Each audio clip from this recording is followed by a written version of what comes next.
This is Lou Corbin. Happy Easter to all of you. Today we take a topic under discussion that has been in and out of the headlines for the past 20 years. Indeed, we have had it under investigation on our own news desk for all that period of time. I'm referring to unidentified flying objects, or as they are more popularly known, UFOs. Unless you've been in complete isolation for the last month or so, you're aware of the fact that the elusive UFOs have been popping up in communities all over the country. Today I have two guests for you, both from the National Investigations Committee on Aerial Phenomena. NICAP is surely among the more responsible researchers in this field. My guests are Mr. Richard Hall, an assistant to the director of NICAP, and Mr. Don Berliner, his close associate in Washington. Both have been working in the field for years, and in the last several weeks have been up to their necks in UFO sightings coming in from coast to coast. An exciting 30 minutes ought to be dead ahead of us. Gentlemen, thank you very much for joining me for this week's tape-recorded discussion on issues in the air. Dick Hall, let's start with you. And to begin with, let's get a background on NICAP. I'm sure many of our listeners are familiar with the organization, and they know that I'm a consultant with NICAP, actually, but let you give us some of the vital statistics. NICAP was formed in late 1956, originally by a group of Washington area professional men who thought there was a need for a private organization that could help cut some red tape and help bring this thing out in the open by working through independent scientific agencies. Originally, the Board of Governors was included a number of these professional people, and Major Donald Kehoe, who became the director early in 1957, persuaded a few of his former classmates, Navy admirals, including Admiral Delmer S. Farney, to join the board. The organization really got rolling about mid-1957 when it issued its first publication, the UFO Investigator, and it has grown now to be a membership organization of something just over 8,000. In those days, of course, originally there were just a few hundred, and now it's, in the past year or so, we've taken a boost of about 2,000. Well, I can say this, that I certainly have had a very pleasant association with Don Kehoe over the years, and yourself, too, and I meant every word of it when I said a moment ago that NICAP was among the more responsible researchers in this field. For good heavens, we do know that there are a lot of researchers who are not what you would call objective, legitimate researchers, and we're getting a lot of information from that area which really retards the course of serious examination. Don Berliner, let's get you into the conversation. Don, you're one of the newer members of the NICAP team. When did you join, and from where? Actually, I joined NICAP in the middle of 1957, not long after its founding. However, I was inactive. I merely received the publications. I didn't really tie in to things until about 1960, when I was a newspaper reporter in the Midwest, got a very interesting case, got no satisfaction from the Air Force on it, sent the information to NICAP, and then became very much interested in NICAP's activities. When I came to Washington in 1962, my first stop was the NICAP office, and I really haven't gotten very far away from there since. Well, I think that we've just about established the credentials of our witnesses today. I might also tell all of you that not only does Major Donald Kehoe, the NICAP director, have a number of books to his credit on this subject, but Dick Hall, too, has a research piece on UFOs, and a very nice one. Isn't that right, Dick? Is that still being published? You're referring to the UFO evidence? Yes. Yes. This, of course, was a culmination of many years' work, and a lot of people chipped in on this, and we worked day and night for a long period of time to accomplish it, and it is a document of over 200,000 words, accumulating the best cases from our files from about, at that time, I believe we had something just over 5,000 first-hand reports in the files, and from these we culled the best approximately 600 cases after putting them through a rigid test. And these are 50% of them come from trained or experienced observers, such as scientists and airline pilots. Well, you did a script too with a professor, didn't you? In conjunction with, what was his name? Oh yes, Professor Charles A. Manny. Yes, right. Yes, we co-authored a privately published book called Challenge of UFOs. I found that very interesting. Still have it on my shelf. Well, I suspect the current flap of UFOs, gentlemen, as far as a substantial nationwide attention goes, started in Michigan just recently. Let's remind our listeners of this story, and then let's see what sort of an evaluation we can make of it. Now, this happened, I believe, in the community of Dexter. Is that correct? How about giving us a background on just exactly what did happen to trigger the eventual personal investigation of Dr. Allen Hynek? Well, the first really publicized sightings happened in Dexter, Michigan. As it happens, after we investigated this thing, it turned out that the sheriff's department in Washtenaw County had sightings there for over a week, and some of the most significant cases actually occurred before the 20th. For some reason, the wire services picked up the sightings on the 20th, perhaps because they occurred in the vicinity of Ann Arbor and near the radio telescope site of the University of Michigan. We don't know the real reasons why it suddenly captured national attention. I'm sure part of it is because ever since last July, there's been a steady wave of sightings. It's hardly had any let up. John Fuller's excellent article in Look magazine about the sightings in Exeter, New Hampshire last September created a tremendous amount of interest, and I think the press and public were really ripe for something to happen, and the news services were primed for it, and so it hit big this time. Well, that's Don. You had something to say on that. What was it? Well, I think another part of it is the fact that it was quite close to a major city, Detroit, and there were a great number of witnesses. It was not just one single individual. There were men from several different police forces. It was seen for quite an extended period of time and followed up immediately the next night by another sighting of a similar thing that was witnessed by a large number of people. Did NICAP people have an opportunity to evaluate the character of these witnesses or to examine just the type of person who was reporting this? Well, we sent two people to the scene. They spent a great deal of time out in the field interviewing witnesses, talking with the police and the sheriff's departments, and sent us back a great deal of very impressive evidence. They were quite impressed. I must say that I was a little less than wildly exhilarated over the conclusions drawn by Dr. Allen Hynek, who came up with the assessment of swamp gas. Did this seem to have... how do you suppose he came to this conclusion, or do you think it was really a valid one? Do you think this is what he really thought? Sometimes I wonder if it wasn't a deliberate move on his part, but I can't really be sure. But this has sent us all scurrying to our textbooks to find out exactly what swamp gas is, and so-called will-o'-the-wisp, which is the visual phenomenon. And it turns out it's nothing but, well, basically methane gas. And the will-o'-the-wisp phenomenon, just little flickering lights that rise from decaying matter in swampy areas, and it doesn't go more than a few inches off the ground or a few feet maximum, and flickers for a moment and then flares out. Now, we contrasted this with the reports from many of these sheriffs of objects seen plainly to have disc shapes to them. Sometimes there were 2, 3, or 4 even flying in formation and maneuvering all across the sky, and the explanation just made no sense at all.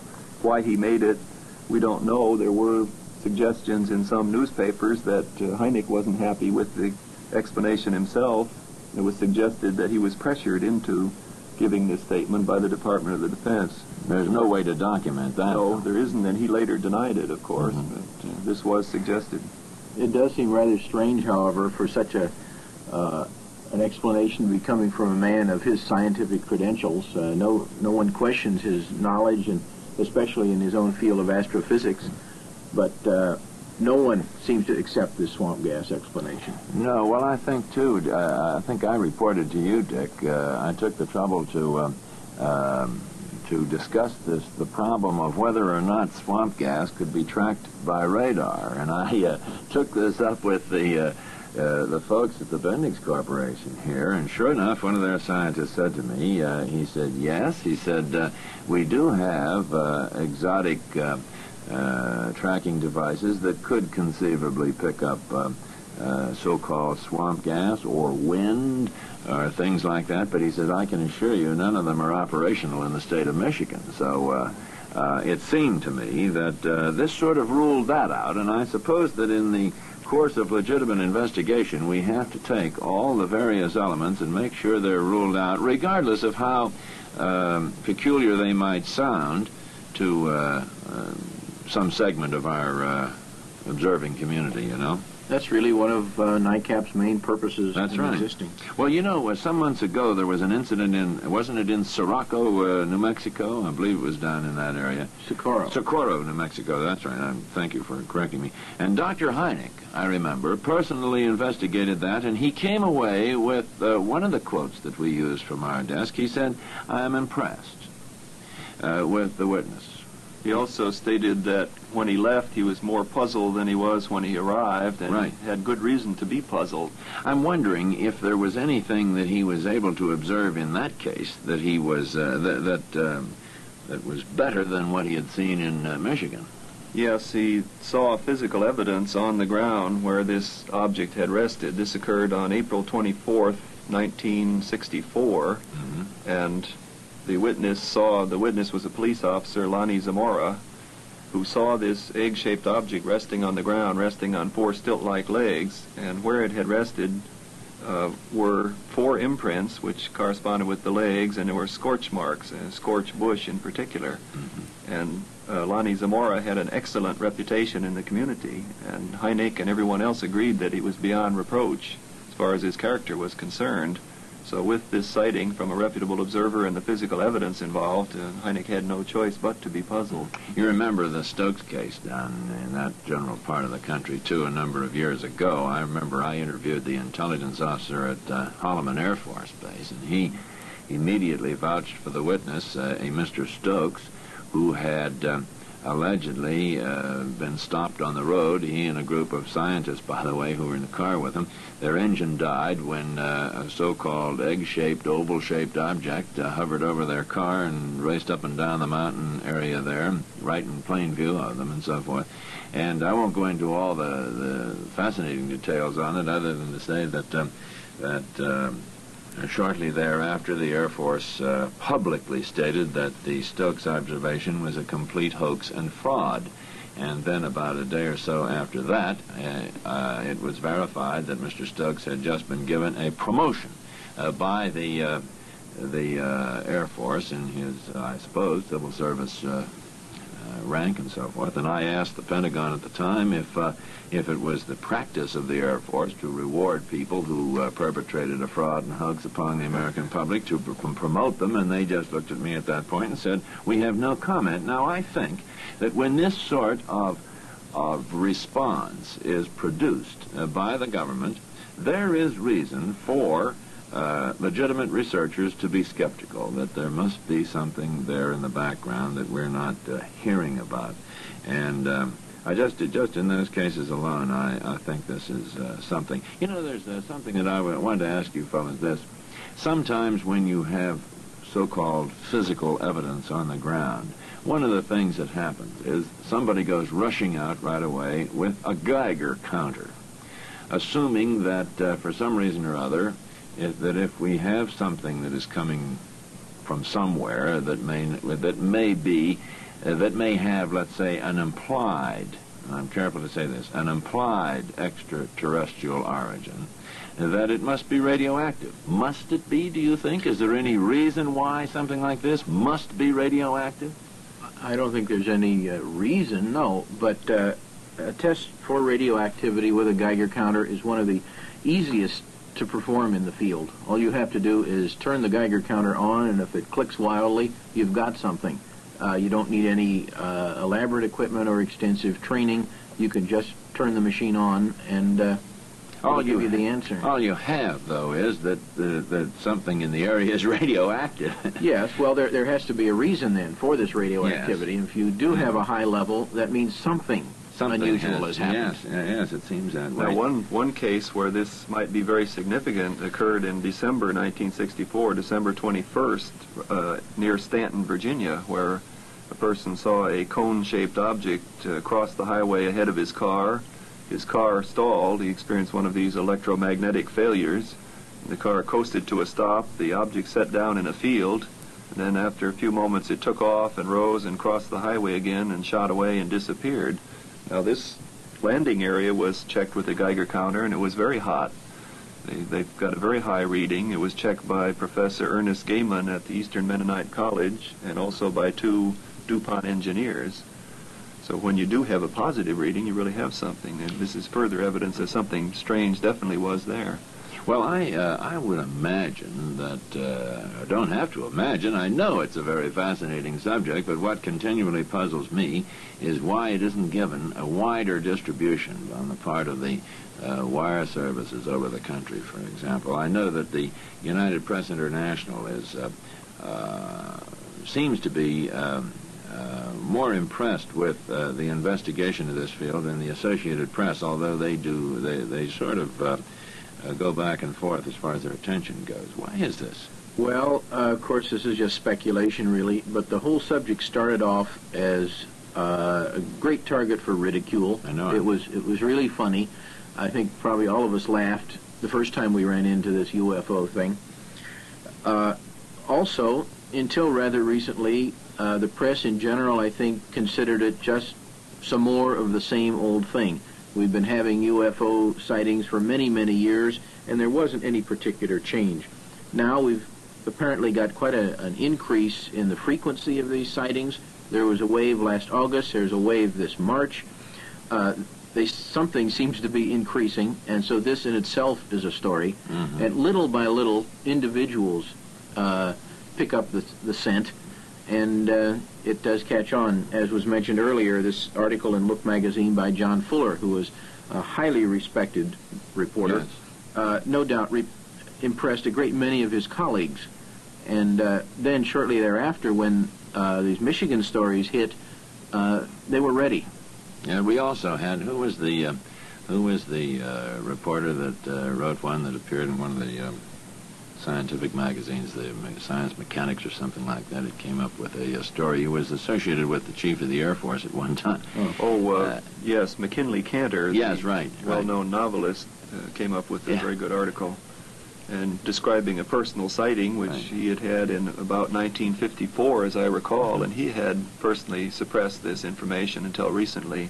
Another factor in why this news reporting situation seems to have changed and why more people have the courage to report their sightings these days, seems to me, for the past years, the crackpots or kooks in this subject have been publicized all out of proportion, and this has in turn misled the newsmen. The people they have been exposed to in this subject frequently have not been the sanest, most rational individuals. But now they're beginning to see the other side of it, and it's been very encouraging to me to note in all the recent reporting practically nothing in the kook line. Right. It's all been very serious. I noticed that. I must say, and compliment our own audience here in Baltimore, and thank them for the fine cooperation they've given our own news desk in this regard. And I suspect that one of the reasons they are disposed to call us with some of their observations to make a determination on them is the fact that we have not treated them in a way in which they might possibly be ridiculed. And of course, we'll continue this. I was talking to Colonel Forbush over in Washington at the Pentagon press desk not too long ago, and we were talking about this and this general area, and he keeps telling me, well, the Air Force has a very open mind in this, and no doubt they have. I begin to think, fellas, after looking over the Air Force statements, now we know what these statements are very generally, that they've had 10,000 cases, and out of that they've had, 600 and some things that they have been unable to explain. This is a pretty large number of things that they're unable to explain, but they quickly add 10,000 out of 10,000, and they think that's a pretty low figure. Well, of course, if there was only one that they couldn't explain, then this would be enough, I think, to justify more than just a casual look. And I'm quite certain, as you well know, the Air Force is giving this subject more than just a casual look, and we'll get to that in just a minute, because I believe they're even enlarging their investigation. But are we really wrapped up? I get the feeling we're sort of wrapped up in an exercise in semantics with the Air Force. It's the sort of question that is being asked. Years ago, I remember asking somebody over in the Pentagon if Secretary of the Air Talbot had ever observed a flying saucer? And the answer quickly came back, said no. And I said, well, did you ever observe an unidentified flying object? And the answer came back, no comment. So, I mean, here we are. Are we in an exercise in semantics, do you think? I think there's a very strong element of this, or there has been in past years, coming from the Air Force, and I commented some about this in my book. It seems to me that they use the word flying saucers in most of their releases, just as you suggest, to indicate interplanetary spaceships. And many of their statements deny any evidence, any physical evidence to indicate visitations by interplanetary spaceships. They don't say that their evidence doesn't indicate the reality of something real, solid, and unexplained in our atmosphere. That's right. I just mentioned that they're apparently expanding their investigation, and I suspect that we can gather this from the testimony that just occurred in recent days before the House Armed Services Committee. The Pentagon's top brass went over there, and they were told to bring their UFO experts with them, and I believe Alan Hynek at the time was testifying. How have they expanded this? I heard a little bit about it, but not too much. Well, on April 5th, the date of these hearings, the Air Force Secretary revealed for the first time that after the Exeter sightings in New Hampshire in September of last year, the Air Force had set up an advisory board to review the Project Blue Book UFO investigation and to see if it needed any changes. This panel decided that the unexplained UFO cases were important enough to justify an intensive review of this data. And this panel itself, the quality of it is very indicative. Some of the members, we have the names of all 6 members of the panel, and just a few of them. Dr. Carl Sagan is a noted astrophysicist with a PhD from the University of Chicago, and he's on the member of the Exobiology Committee, National Academy of Sciences. Dr. Brian O'Brien, who has a PhD from Yale, is a specialist in optics. He's done a lot of work with pilot training and visual acuity tests. He's also a member of the National Academy of Sciences. Now, the mere fact that scientists of this caliber have endorsed the need for a real thorough study of the unexplained cases, to me, is a tremendous breakthrough. And if the Air Force proceeds with the recommendation of this advisory board, this board recommended that contracts be let to civilian universities, scientifically oriented universities, to study the cases. If they follow through with this, I would say that NICAP had pretty well accomplished its main goal. I think so, and I think it would be really an even more going concern if this happens. When I was talking to Colonel Forbush not too long ago, I said, you know, you fellas are going to get a jolt one of these days. I said, one of these things are going to come down the Pentagon's courtyard, and I said, one of these things are going to come down the Pentagon's courtyard, and I said, you're going to find yourselves in a very untenable position. He agreed. He laughed about it. He says, I hope I'm not right here at the desk when it happens. Listen, you know, when President Johnson was in the Senate, I recall vividly that he was favorably disposed toward NICAP, and indeed, I believe he permitted himself to be quoted by NICAP on a number of occasions. Have you folks had any contact with him since he entered the White House? No, once he became vice president, he no longer issued any statements on the subject, and if he did, he sort of brushed it aside and gave the sort of neutral political comment that has very little meaning. I remember, too, that in the UFO Investigator, NICAP published quite an impressive list of lawmakers who had studied the book, the UFO Evidence. Has this continued to grow, their interest? Yes, as a matter of fact, Representative Gerald Ford of Michigan, whose call for hearings resulted in the House Armed Services Committee grilling the Air Force a little bit, has stated in letters in response to people who have congratulated him and backed him up in his stand, he has stated that the UFO evidence, too, he said he was aware of it, and that it, too, raised a lot of questions that couldn't be brushed off with pat answers. Well, now, as you folks know, the common question always has centered, and I get this almost every day on our own news desk here, on whether the UFOs could be ours or belong to Soviet Russia. Now, can this be reasonably well defined so that we can dispose of it, at least on this program? I think we can take care of that one pretty well. We only wish we could answer the rest of the questions. Right. As far as there being ours, we know they've been flying around in great quantity since at least 1944. They've been exhibiting performance totally beyond anything that we can come up with. Some of the things they were doing over 20 years ago, we don't even have any ideas how to do. Obviously, if we had machines 20 years ago that would perform in this way, we wouldn't have wasted tens of billions of dollars on conventional bombers and fighters, and we wouldn't be struggling through these crude attempts to get into space. It wouldn't make any sense. Also, if they were secret, we wouldn't be flying them around all these years where people could see them. And this also would go for the Soviet Union or for any other country. You don't keep something secret by flying it over another country's territory where people can see it or where it may crash. So we're actually pursuing something which seems to be far in advance of our own technology. I think it's as simple as that. I think we can say that. Yes, they just do things that are totally beyond us. They make abrupt maneuvers at terrific speeds, Yes. and they can fly silently. And this alone is something that baffles the experts completely, because generally when we come out with a higher performance machine, it makes considerably more noise than the last one. The more speed, the more noise is a fairly solid rule. And these things outperform us, and they do it frequently without any sound whatsoever. I think that probably it's valid to observe, too, that if this would have been something, or if it's something from Soviet Russia, which I personally feel is impossible, but if it would be, it certainly would have a terrific impact on foreign policy of both the U.S. and Russia, and they would let us know in no uncertain terms if they were that far ahead of us. You had mentioned, Don, that in the Midwest that you had either investigated a rather unusual case, or did you see it yourself? I investigated it. I got a call from a couple of people while I was working on the newspaper. Two men who had seen apparently the same thing, but separately.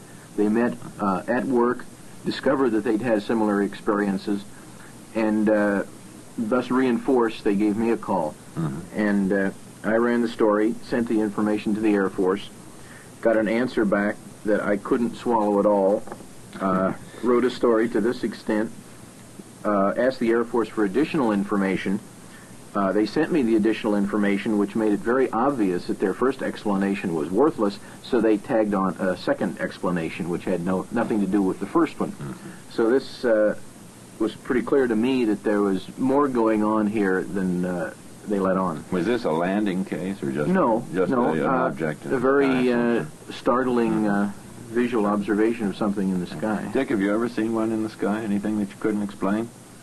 Oh, I saw something briefly years ago in New Orleans, but I wouldn't classify it as a particularly good UFO sighting. It didn't behave like anything under any kind of intelligent control, at any rate. It was just a light source type of phenomenon which gyrated all over the sky. I have no idea what it was, but I haven't seen anything clear-cut.